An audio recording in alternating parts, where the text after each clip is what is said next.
Hey there, everybody, and happy Tuesday. You've probably heard that it's important to integrate storytelling into your marketing message, and that is 100% true. But maybe you're like most people and you're not sure why, and you're not sure how.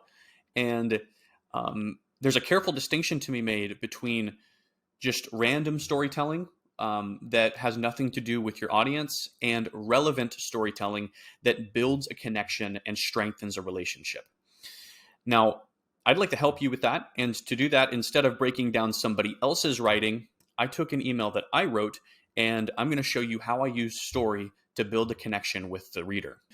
I wrote this email for a doctor who has an e commerce brand that promotes the keto diet, and he sells supplements and he sells protein bars and protein shake mixes, those types of things.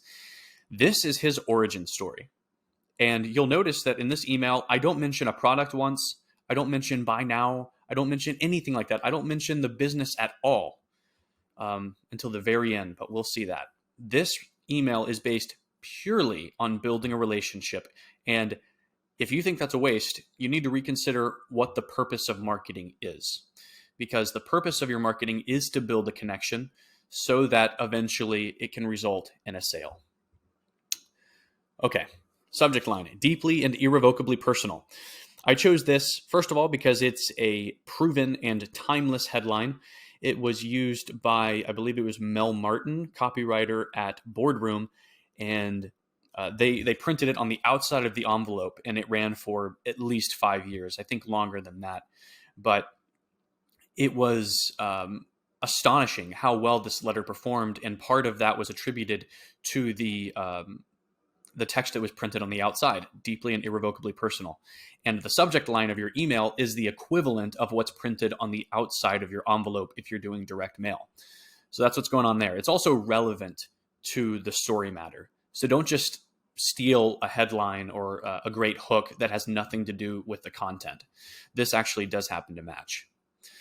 Preview, shame, hate, and disgust. That's what I felt every time I looked in the mirror. That's just the first line of the email, so let's keep going. Shame, hate, and disgust. That's what I felt every time I looked in the mirror. I was always a fat little boy growing up. By 12 years old, I was officially obese. At 4'9" and 163 pounds, I was quite the spectacle. Keep in mind, this was back in 2001 when childhood obesity was less common. My formative years were an absolute nightmare. I was slow, sluggish, constantly sick, riddled with acne, and my joints ached all the time. At 12 years old, can you imagine? Compared to all of my peers, I felt cursed. I envied their energy, their excitement, how strong and fast they were. This section is meant to do a couple of things. First of all, it's meant to immediately evoke a sense of vulnerability. The doctor is making himself vulnerable by saying something like, I was always a fat little boy growing up. Lots of people don't want to talk about that. Maybe they're embarrassed by that. They're ashamed. They're like, oh, that's in the past. Thank God I can shut that out of my memory. He's appealing to that right away. And so he's instantly he's breaking this barrier by being vulnerable with the reader. And there's also the first sentence. Shame, hate, and disgust. That's what I felt every time I looked in the mirror. I wanted that to be a bit of a pattern disruptor. Just from the fact that this email is coming from a doctor who is healthy, he's successful, he knows about the human body more than I ever could, and yet here he is talking about how when he looked in the mirror, all he could feel was shame, hate, and disgust. It's meant to be like, whoa, that's crazy, because this man's a doctor. What was the journey that took him from here to there? I want those types of curiosity elements firing like crazy in the brain. That's what's going on. And then the third and fourth sentences. By 12 years old, at 4'9" and 163 pounds, back in 2001, I wanted to throw a number of concrete details out there to give this story some substance. I could have just said, I was overweight when I was a kid. But that's not nearly as good from a storytelling standpoint. Give specifics. Let people imagine what this situation was like. And then I went on to target specific pain points that my audience is probably feeling. Anybody who's reading this letter is going through some sort of a malady or a number of maladies caused by dietary problems. And so I just went straight for it. Slow, sluggish, constantly sick, all those things. Envied energy, excitement, how strong and fast they were. All of those things are going to apply to someone, even if they're not as overweight as this doctor was when he was young. If you're feeling these types of symptoms, you're going to immediately connect with the doctor. Now, let's keep going. But at the end of the day, I chose to live in that hell. I liked my sweets, my chips, any things I could get my hands on, really. I'm pretty inclusive, you see, no discrimination here. At some point, I simply accepted that feeling horrible and disgusting all the time was normal, until one mild spring day that changed my life forever. So this section here is just meant to twist the knife a little bit. Our hero is already in a pretty bad spot, but I wanted to show that he went to the point where he despaired. He had given up. He wasn't ready to do anything. And that he just decided that being miserable was the only thing that he could do. Until one mild spring day that changed my life forever. This is the crisis point of the story. Up till now, we introduced the hero of the story. We introduced his struggle. Now we're introducing the crisis point where he has to make a decision about the future that's going to change the course of his life. It was during fourth period PE class, the dreaded mandatory physical education exam. I already knew I'd fail. I failed it every semester, but this time was different. Part of the test was to run a mile in under 10 minutes. That's 4 laps around the track, and I'd never been able to do it. Note the detail here. Fourth period PE class, under 10 minutes, 4 laps on the track. These are all things that I actually took from my personal experience, knowing things about PE physical exams and things like that, and put them into the copy. It gives substance. That's 4 laps around the school track, and I'd never been able to do it. But for some reason, I really wanted to try this semester. My whole class lined up on the starting line, and on my teacher's whistle, everybody took off. They all left me in the dust, but I was moving. It was faster than I'd moved, and I couldn't remember how long. My legs burned, and my lungs ached. I could feel my heart pounding in my head. It seemed like an eternity before I reached the halfway point of lap 1. Only 3.5 more to go. But that's when everything got all blurry. I kept running. My legs started to cramp, and my feet felt like cinder blocks. I started seeing black and blue all over. I couldn't breathe.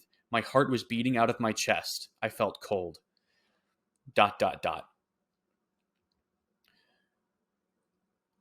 I was an athlete in high school, and so I know what it's like to run yourself ragged, practically to the point of collapse. And so I was able to envision that, being in this doctor's position, being in this scenario, running my heart out, even though running is something that I'd never done. What is it like running to the point of collapse? I was able, from my personal experience, to integrate that into the story and express what he must have been feeling when this was going on. And anybody else who's ever experienced that type of thing is going to be able to relate to that. The next thing I knew, I was on my back looking up at the sky, panting uncontrollably. The PE teacher and the athletic trainer were kneeling next to me. The entire 7th grade class looked on as I shook and cried on the ground, covered in my own vomit. I'd never felt such shame in my life. I'm writing this email like I'm writing a novel, because that's what storytelling is. People are afraid of that, but if you want people to read your story, write it like it's a story. Write it like a novel.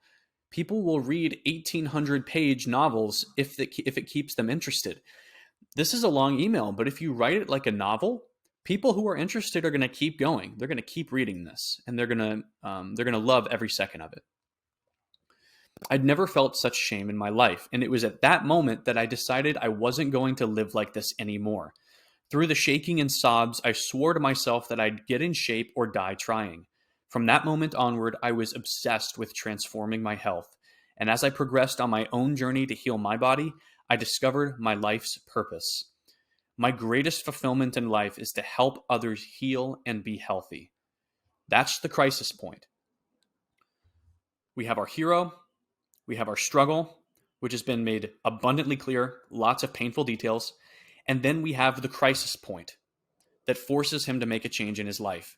And what does he choose? He chooses to transform his own health, which then sets him on a journey to help others do the same.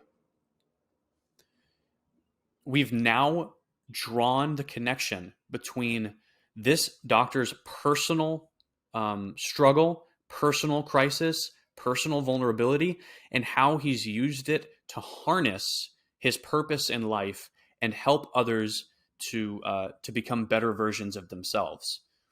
So you see what's happened is that you took this story, you used it to demonstrate relevant fact, and now we're tying it into this is why you need to be a part of this program, this business, this diet, whatever it is. My greatest fulfillment in life is to help others heal and be healthy. To do that, I went through med school and waded through oceans of mainstream lies to get there, but I made it. This oceans of mainstream lies comment is a brand statement. One of the elements that they like to emphasize is that there's lots of conventional and mainstream medicine and mainstream diets that are just lying to you, that are killing you slowly, but nobody wants to talk about it. And so he mentions how he went through med school, had to wade through all of that, find out fact from fiction, and now he's going to help you skip, he's going to help you shortcut all of that so that you can actually be healthy. And that's repeated in the next sentence. And now I help thousands of people live happier and healthier lives using real food and real medicine that really work.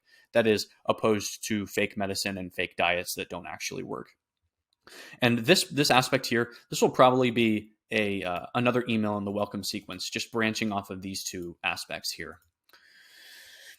If you're reading this, I want to congratulate you for deciding to take your health seriously and encourage you in your health goals. I can't wait to accompany you on your journey.